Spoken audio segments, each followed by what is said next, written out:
Assalamualaikum warahmatullahi wabarakatuh. Sobat Misteri Sunyi Mencekam.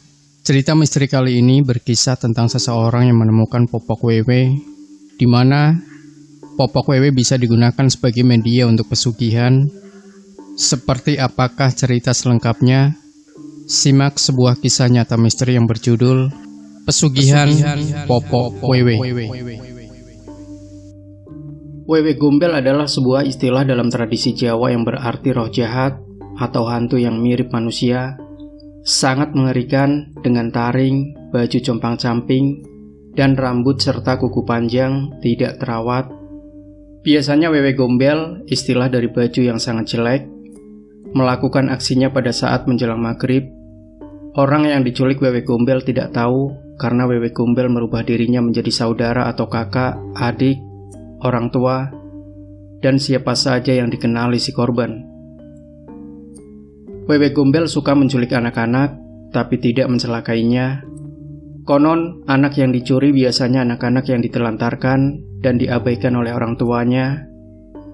Wewe Gombel akan mengajak korban jalan-jalan, kemudian ditempatkan di tempat tinggalnya, bisa di selokan, pinggir sungai, makam, pohon-pohon rimbun, dan sebagainya.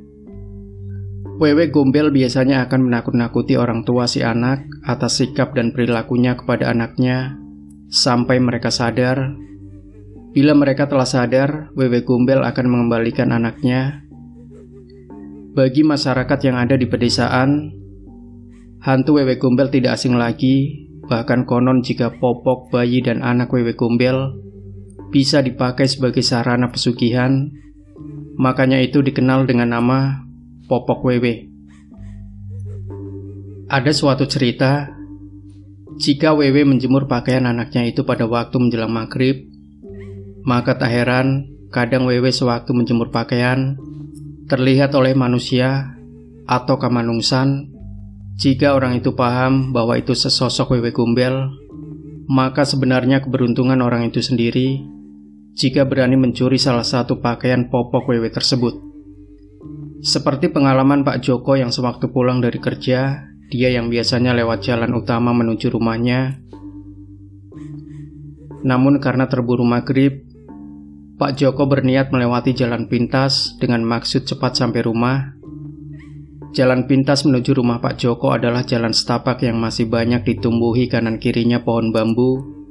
Jadi walaupun sore hari, suasana sekelilingnya tampak gelap.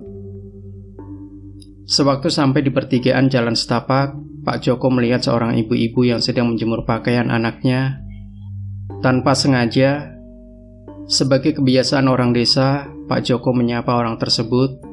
"Sugeng sonten, derek langkung bu. Selamat sore, numpang lewat bu." Jawab ibu-ibu tersebut, "Nggih, monggo." "Iya, silahkan." Dengan itu Pak Joko lewat saja, namun sambil berpikir-pikir. Seingat dia bahwa di situ tidak ada rumah, bahkan orang yang tinggal. Karena penasaran, akhirnya Pak Joko berbalik arah mendatangi tempat tadi. Keanehannya, ibu-ibu yang menjemur pakaian tadi sudah tidak ada. Yang terlihat jemuran pakaian. Untuk melegakan rasa penasarannya, Pak Joko mendekati, dan yang dilihat hanya popok bayi yang sudah tidak karuan, rupanya kusut dan bau. Sambil berpikir-pikir, siapa wanita yang menjemur tadi? Aneh sekali, menjemur pakaian anaknya kok sore-sore, mau menjelang maghrib. Tidak selazimnya kayak orang pada umumnya. Apalagi yang dijemur pakaiannya sudah tidak layak pakai, jika itu dikenakan untuk anak yang masih bayi. Dengan hal itu, iseng-iseng Pak Joko mengambil salah satu popok tersebut, dan sesaat kemudian terdengar adzan maghrib. Dengan aroma mistis serta bulu kuduk merinding, Pak Joko bergegas cepat-cepat pulang sambil mengantongi popok tersebut.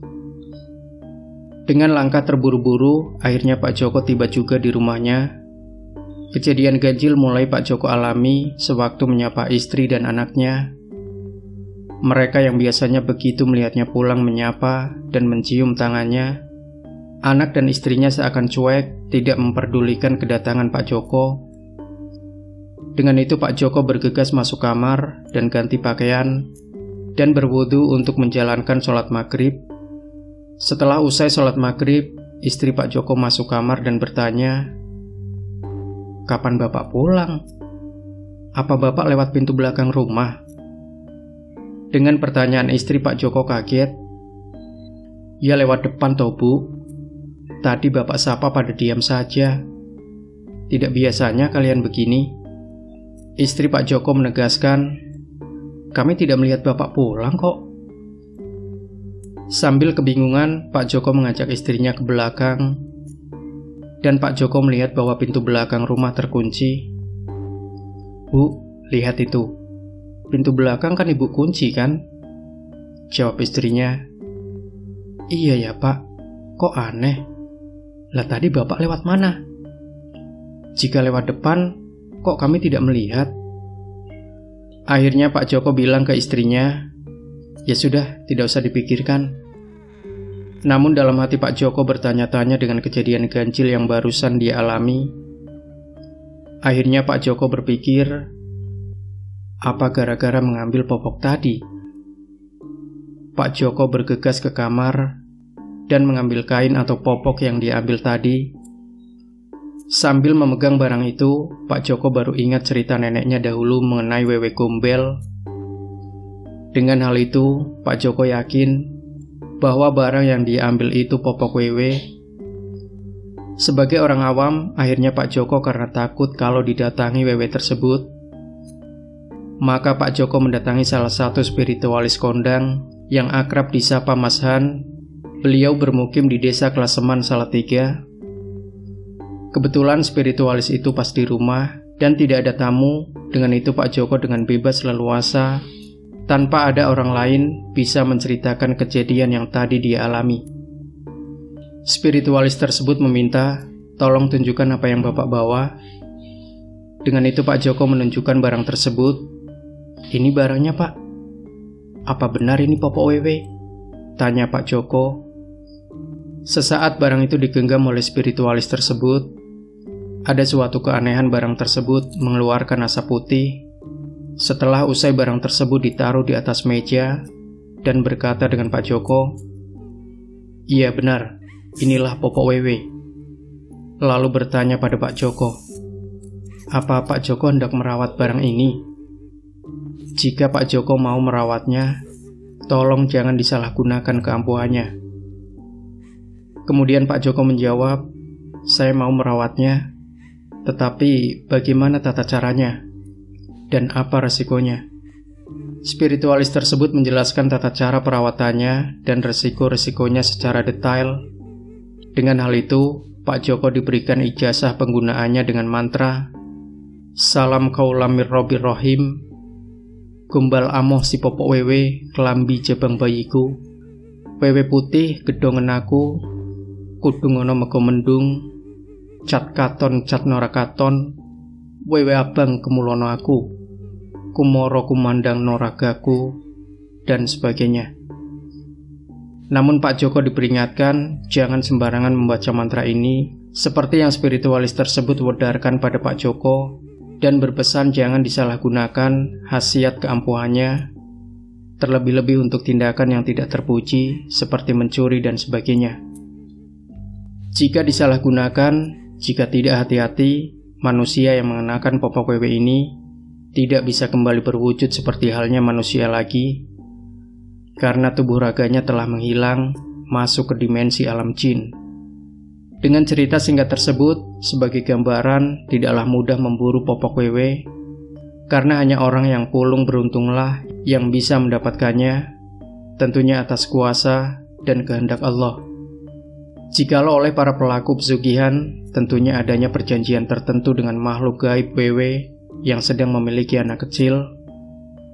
Dalam perjanjian tersebut, biasanya wewe tersebut meminta tumbal anak kecil atau bayi yang lahir pertama dari keturunan orang yang melakukan perjanjian tersebut. Pelaku pesugihan popok wewe biasanya menyalakan ubur rampe berupa kendi kecil yang diisi air santan, emben-emben, atau wadah ari-ari yang berisi beras putih atau biasa, beras kuning, beras merah, beras hitam, dan kacang hijau, bunga telon, dupa manten, jajan pasar, minyak sekar setaman, minyak kopok endut. Dengan piranti tersebut, bimbingan seseorang yang memahami ilmu pesugihan, si pelaku dengan menghadap sesaji tersebut mulai merapalkan mantra pesugihan popok wewe. Awang-awang uwung-uwung, ngalamul guyub jagat suwung, wewe putih wewe abang, siro metuwo, dan sebagainya. Setelah ditemui, pelaku melakukan perjanjian gaib dengan wewe tersebut. Setelah ada kesepakatan, pelaku akan diberikan popok wewe. Dengan media tersebut, biasanya pelaku selain mendayagunakan khasiat ampuhnya dengan bergentayangan menjadi pencuri gaib, si pelaku memiliki usaha dagang, biasanya jualan yang menggunakan minyak goreng seperti ayam goreng, nasi goreng, dan sebagainya. Dengan usaha itu, selain berguna untuk pengelarisan maha dahsyat, karena persekutuan dengan wewe, maka pelaku cepat menjadi kaya raya. Namun setiap dia memiliki anak cucu pertama, itu akan menjadi tumbal wewe tersebut. Pelaku pesugihan ini biasanya memiliki anak banyak, dengan maksud agar kelak cucu pertamanya lah yang bisa membuatnya kaya bergelimang harta. Demikian Sobat Misteri Sunyi Mencekam, tinggalkan komentar Anda, like, share video ini, subscribe channel Sunyi Mencekam, dan kembali nantikan cerita-cerita misteri terbaru dari kami. Wassalamualaikum warahmatullahi wabarakatuh.